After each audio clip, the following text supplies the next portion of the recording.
Magandang umaga, kamusta mga bata? Muli na naman tayo mag-aaral ng layunin ng lipunan, ang kabutihang panlahat. Pero bago natin tuluyan talakayin ang kabutihang panlahat, dadako muna tayo sa maikling gawain na tatawagin nating natuklasan ko, ipapahayag ko. Sa gawaing ito, bibigyan o ihahayag mo ang iyong kaalaman na natuklasan sa mga salita o pangungusap na bibigay ng guro. Handa ka na ba? Kung oo, simulan na natin.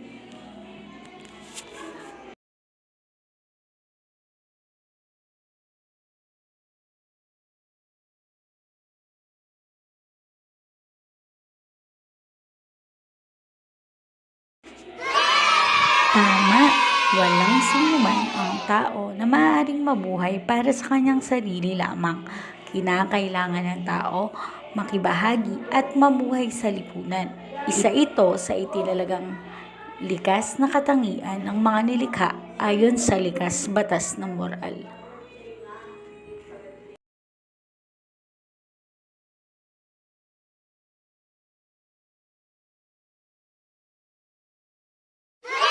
Mahusay. Tama, malaki ang magagawa ng lipunan sa paghubog ng ating pagkatao. Meron itong impluwensya sa paraan ng iyong pag-iisip at pagkilos. Lahat ng ito ay dahil sa naimpluwensyahan tayo ng lipunan na ating kinabibilangan. Sa lipunan, nagkakaroon ng tao ng pagkakataong maipakita ang pagmamalasakit, ang tumulong at tulungan sa panahon ng pangangailangan.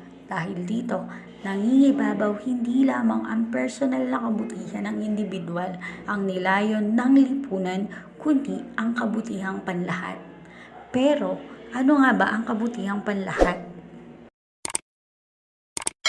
Sa simpleng salita, masasabing ito ay kabutihan para sa bawat isang individual na nasa lipunan, isang pagpapahalagang naiiba sa pansariling kapakanan. Ipinapaliwanag din ni St. Thomas Aquinas na ang tunguhin ng lipunan ay kinakailangang pareho sa tunguhin ng bawat individual. Nangangahulugan ito ng pagiging tugma ng personal na kabutihan sa kabutihang panlahat. Ibig sabihin, hindi dapat inihihiwalay ng mga tao ang kanyang sarili sa paghahanap ng makakabuti sa bawat isa sa kanila, kundi ang magtipon upang hanapin ang kabutihang panlahat ng magkakasama.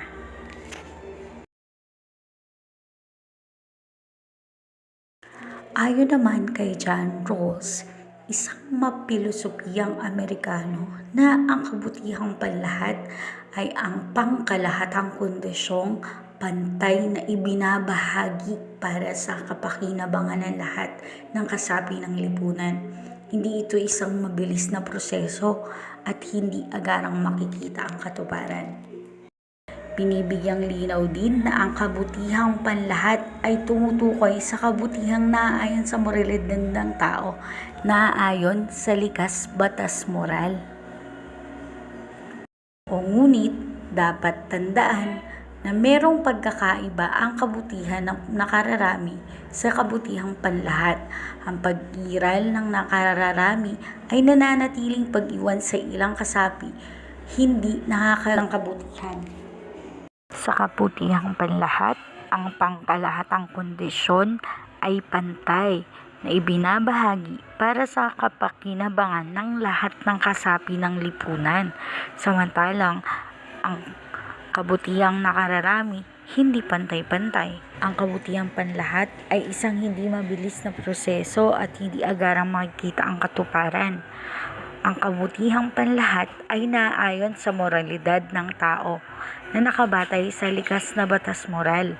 Samantalang ang kabutihang nakararami, nangingibabaw ang pagnanais na gawin ng tao ang kanyang naisin. Ang kabutihang panlahat ay binubuo ng tatlong mahalagang elemento.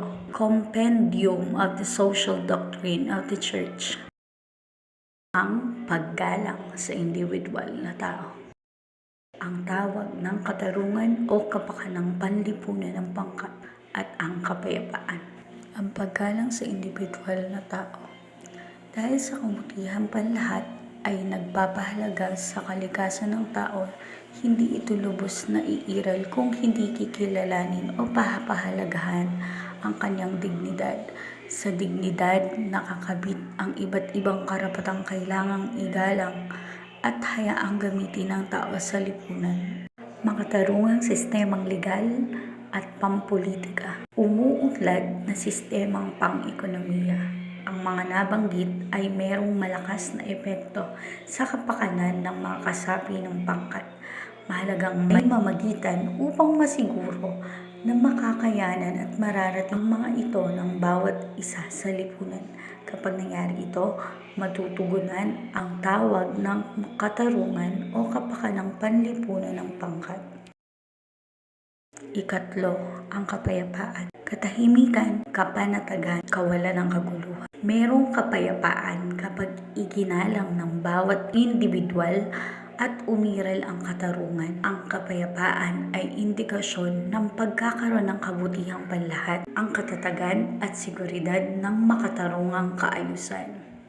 Muli, ang tatlong elemento ng kabutihang panlahat, Compendium of the Social Doctrine of the Church, na pangahulugan ng mga elementong ito na ang kabutihang panglahat ay hindi lamang mangyayari ng kusa. Upang makamit at panatili ang kabutihang panlahat, nangangailangan ng sama-samang pagkilos ng tao, hindi iilan lamang kundi lahat. Muli, tayo ay binubuo ng lipunan at binubuo ng lipunan ang mga tao. Kaya mahalaga ring matiyak na ang integridad at katatagan ng pamilya ay mapahalagahan dahil ang pamilya ang pangunahing unit para sa paghubog ng mapanagutang mamamayang mulat sa tunay na kahulugan ng kabutihang panlahat. Mahalaga ring maunawaan na hindi namimili ng edad o antas ng buhay ang pagtiyak na mananaig ang kabutihang panlahat.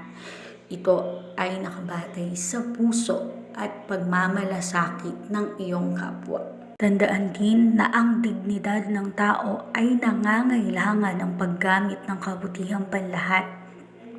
Magiging ganap lamang ang pagkakilala sa dignidad ng tao o ng lahat ng tao kung mananaig sa lahat ng pagkakataon ang kabutihang panlahat. Ang lahat ng tao ay nararapat na magmalasakit upang lumikha ng suporta sa mga institusyong panlipunan at paunlarin ang kalagayan ng buhay ng bawat individual na sumasailalim sa lipunan. Alam kong mahirap pa itong isipin at ganap na yakapin sa kasalukuyan, ngunit gaano man ito kahirap ay magagawa kung talagang nais. Sabi nga nila, kung gusto, may paraan. Kung ayaw, palaging may dahilan. Kaya kung gusto mo na makatanggap ng kabutihan mula sa lipunan, paano ka naman tutugon sa hamon ng kabutihan? Upang matiyak kung inyong ang naunawaan ang ginawang pag-aaral, tatayain nyo ang inyong pangunawa sa pamamagitan ng pagsagot sa mga sumusunod na tanong.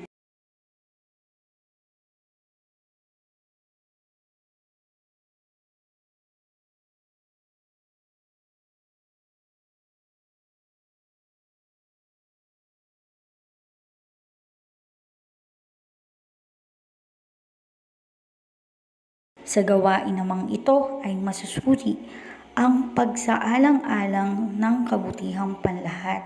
Babasahin ang maikling kwentong inihanda ng guro at susuriin ang kabutihang nagawa ng mga karakter sa pamilya man, pamayanan o sa lipunan.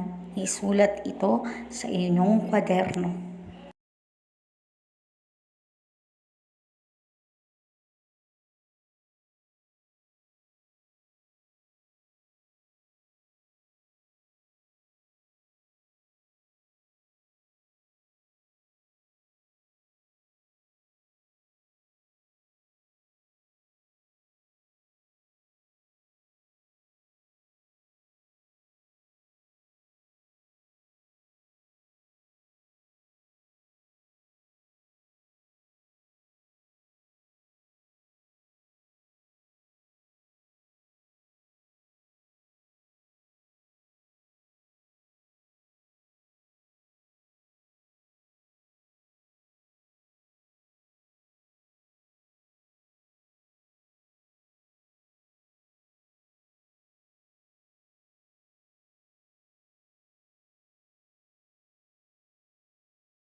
Narito ang maikling pagbubuod sa ginawa nating pag-aaral.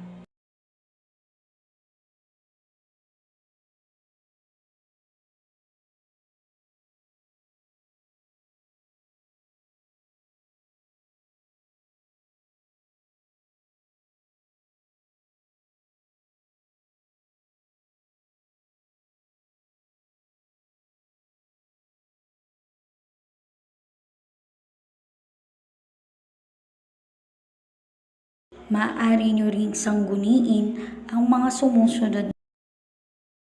Nagawa mo ba ng maayos ang ating mga gawain? Kung oo, magpunta ka na sa susunod na module.